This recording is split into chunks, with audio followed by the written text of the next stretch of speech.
മണ്ണാർക്കാട് തിരുവിഴാംകുന്ന് ഇരട്ടവാരി കരടിയോട്ടിൽ മലമാനിനെ വെടിവെച്ചു കൊന്ന കേസിൽ 2 പ്രതികൾ പിടിയിൽ. കരടിയോട് പാലോളി കുഞ്ഞിയമ്മു എന്ന വാപ്പു എന്നിവരെയാണ് വനംവകുപ്പ് അറസ്റ്റ് ചെയ്തത്. ഇവരുമായി സ്ഥലത്ത് തെളിവെടുപ്പ് നടത്തിയ ശേഷം കോടതിയിൽ ഹാജരാക്കി. മാനിനെ വെടിവെക്കാൻ ഉപയോഗിച്ച തോക്ക്, കത്തി, പാത്രങ്ങൾ, ഹെഡ്ലൈറ്റ് തുടങ്ങിയ ഉപകരണങ്ങളെല്ലാം കണ്ടെത്തിയതായും Thiruvizhamkunnu forest deputy range officer Sunilkumar പറഞ്ഞു.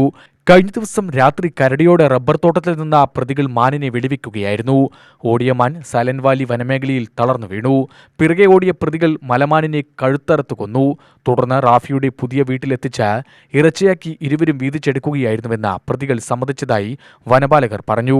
വനപാലകർക്ക് വിവരം ലഭിച്ചിട്ടുണ്ട് എന്ന് അറിഞ്ഞ പ്രതികൾ ഇറച്ചി ഉപേക്ഷിക്കുകയായിരുന്നു.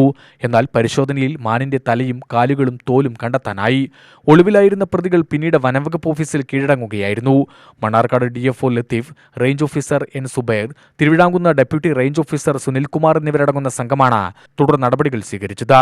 UTV news, Palakkad.